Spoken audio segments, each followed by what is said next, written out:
दूसरे दिन 3 साल की, तीसरे दिन 4 साल की, चौथे दिन 5 साल की, ऐसे करते करते 9 दिन 9 साल तक कन्याएं होनी चाहिए, उससे ऊपर कन्या नहीं होनी चाहिए। 1 साल की कन्या को पूजन इसलिए वर्जित है कि उससे शुद्धि बुद्धि मालूम ही नहीं है, उसे अपने शरीर का होश नहीं है, तो वो आपके दिया हुआ मां भगवती का प्रसाद कैसे ग्रहण करेगी।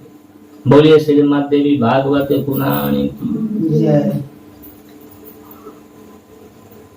3 साल से लेके 2 साल से लेके 9 वर्ष तक की कन्या मिल जाए तो आपका अति उत्तम फल। उस अवस्था में न मिले तो शास्त्र में वर्णित किया गया है 10 साल। इससे आगे की कन्या पूजन के लिए नहीं चाहिए।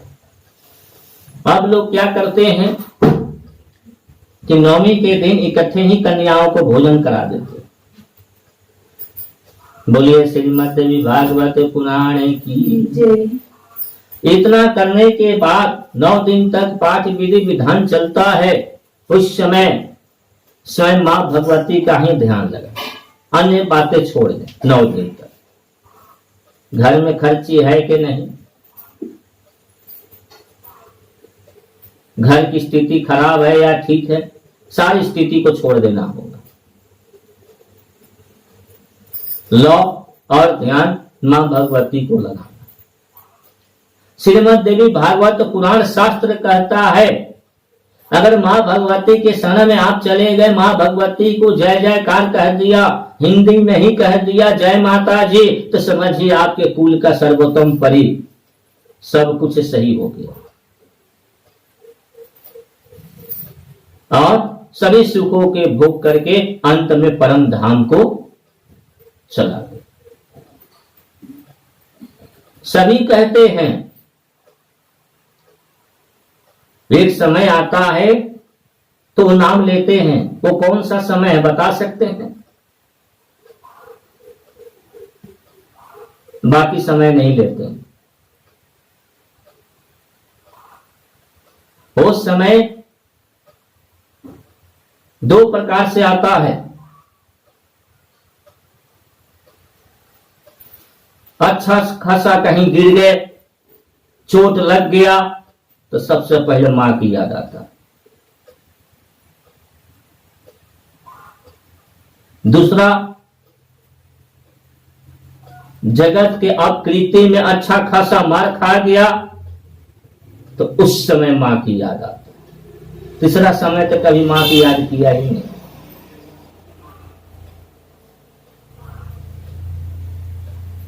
अगर मां भगवती की आराधना कर ले, मां भगवती का आराधना कर ले, मां भगवती का जाप कर ले, तो जीवन में कतई दुख प्राप्त नहीं होगा। बोलिए श्रीमद् देवी भागवत पुराण की जय। अब हम आपको सुनाते हैं कथावाचक का आसन कैसा होना चाहिए और किन किन आदरों से युक्त होना चाहिए और कैसे हम करें तो इनकी कही हुई वाणी से मां भगवती का आशीर्वाद मिलता है। बोलो श्रीमद् देवी भागवत पुराण की। कथावाचक का आसन दिव्य तथा सुपर आतरण युक्त होना चाहिए। उसे प्रत्न पूर्वाभिमुख अथवा पश्चिम या उत्तराभिमुख रखना चाहिए। कथा श्रवण के लिए आने वाले पुरुष तथा स्त्री श्रोताओं के लिए भी यथोचित पृथक पृथक आसनों का व्यवस्था करना चाहिए। वक्ता संपन्न स्वयं शास्त्र देवी का आराधना में तत्पर दयालु लोभहीन तथा धैर्यशील कथावाचक उत्तम माना जाता है। इसी प्रकार श्रोता भी ऐसे होना चाहिए जो ब्राह्मण सेवी देव भक्त कथा रसपान करने वाला, उदार, लोभ रहित, विनम्रता, सिंह आदि से रहित है। पखंडी, लोभी, स्त्री भाव, कामी, धर्म दिखाने वाला, निष्ठुर तथा क्रोधी वक्ता देवी भागवत के 9 अंग में श्रेष्ठ नहीं माना जाता। श्रोताओं को चाहिए कि शंका निवारण कथा के साथ वर्तमान चल रहा है। श्रीमद् देवी भागवत पुराण श्रवण विधि, श्रवण कर्ता और पालन नियम, श्रवण के फल तथा महात्म्य वर्णन।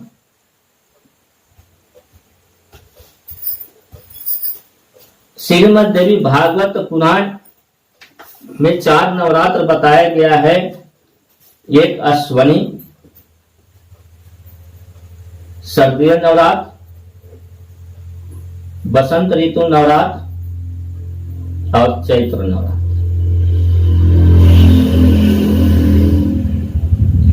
दो नवरात्र गुप्त होते हैं। अवश्य अश्वनी नवरात्र सावन के माह में होता है। बसंत ऋतु तो आप लोग जान ही गए होंगे। जब बसंत पंचमी आता है, माँ सरस्वती की पूजा होती है।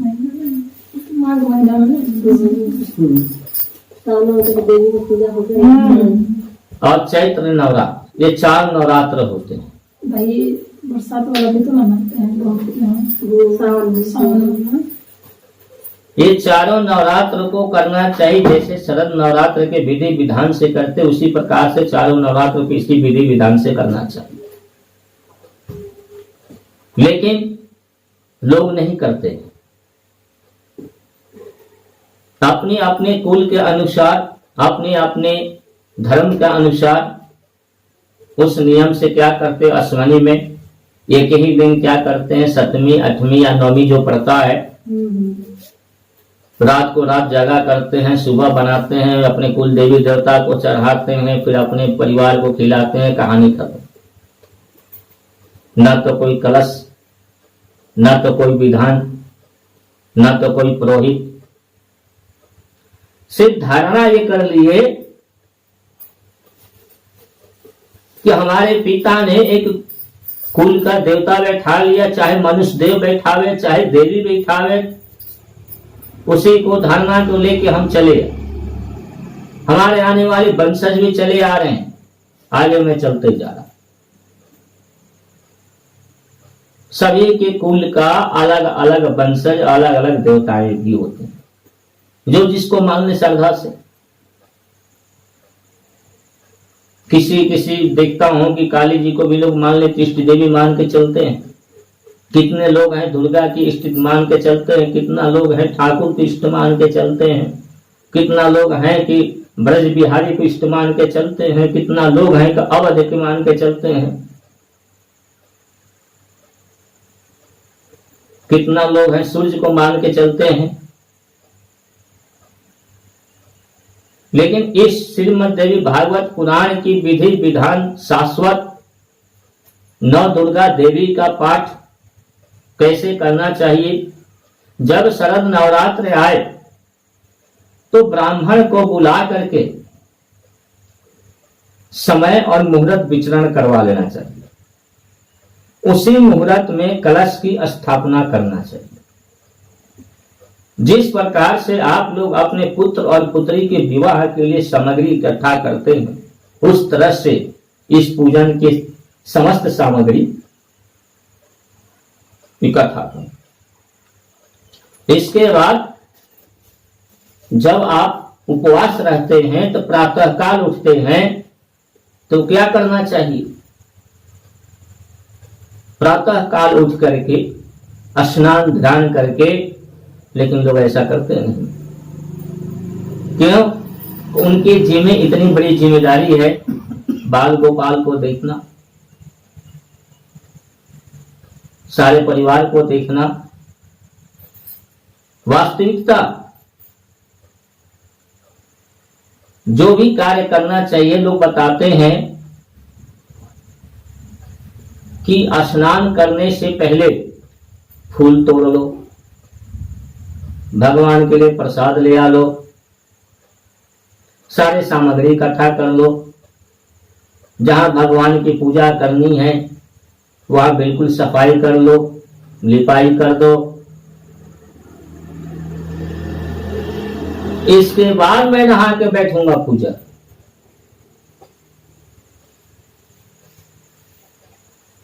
फिर पाप है कि पुण्य है, जरा आप लोग बता दो हमें।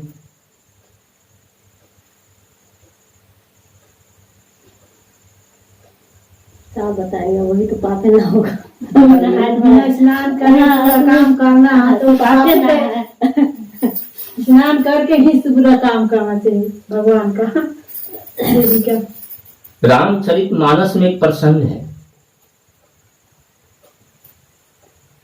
उनका नाम था सेवरी माता।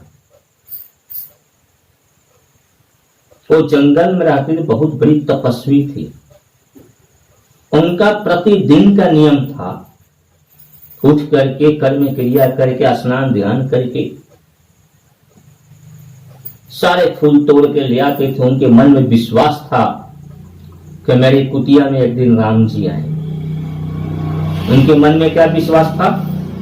राम जी आएंगे, राम जी आएंगे।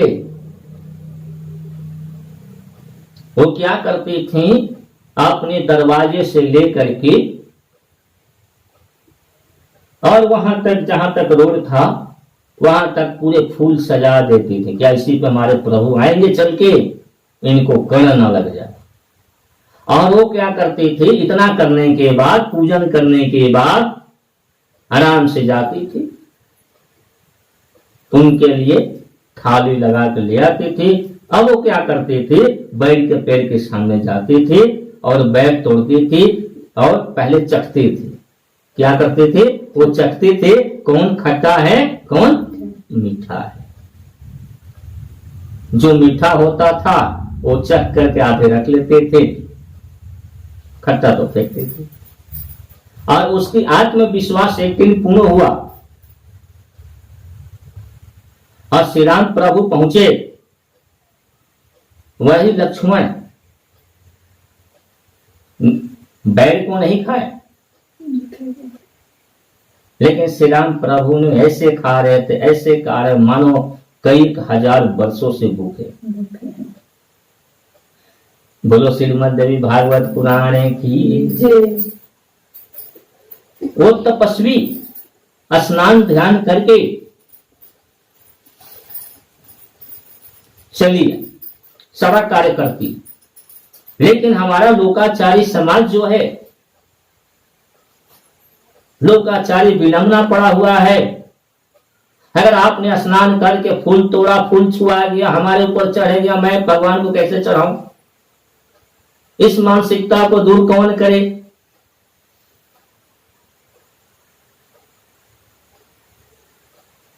यही सत्य है, यही सत्य है।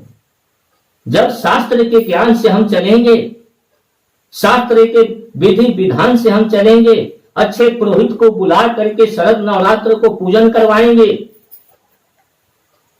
तो हमारे घर में मां भगवती, जैसे सेवरी माता के यहाँ श्री राम प्रभु पहुंचे थे, वैसे ही मां भगवती आपके सामने आएंगी, बैठेंगी, आपका सारा भोग खाएंगी। बोलो श्रीमद् देवी भागवत पुराण की। लेकिन कोई ऐसा नहीं करता। हमारे समाज में कुछ आचरण है, सुबह पर स्नान ध्यान किए, ऐसा है मेरी धर्म पत्नी आप पूजा कर लेना, मैं थोड़ा जा रहा हूं बाजार में। उपवास वो भी है, उपवास वो भी है। अब आया, उसने कह दिया कि अब हमें बहुत जोर से भूख लगी है, पक्के पक्के जो फल हैं, मेवा है, मिष्ठान है, मुझे दे दो, मैं ग्रहण कर देता हूँ, बाद में भगवान को आरती कर लेना।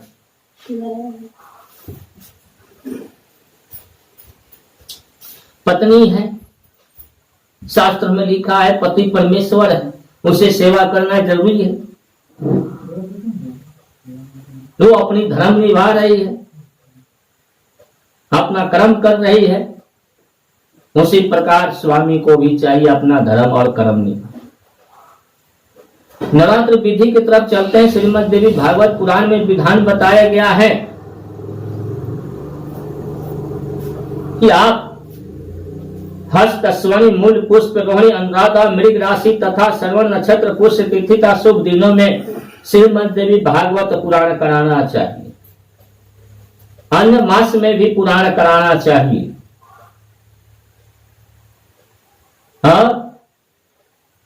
श्रीमद् देवी भागवत पुराण चारों नवरात्र में हो जाए तो अति उत्तम है। बोलो श्रीमद् देवी भागवत पुराण की। जिस नक्षत्र में बृहस्पति हो उसे चंद्रमा तक गिनती कर लेना चाहिए। इसी प्रकार फल होते हुए 4 नक्षत्र धर्म, 4 नक्षत्र प्राप्ति, पुनः 4 तक लक्ष्मी प्राप्ति, इसके बाद एक नक्षत्र कथा में सिद्ध प्रदान करने वाला, 5वां नक्षत्र परम सुख प्राप्ति करने वाला, बाद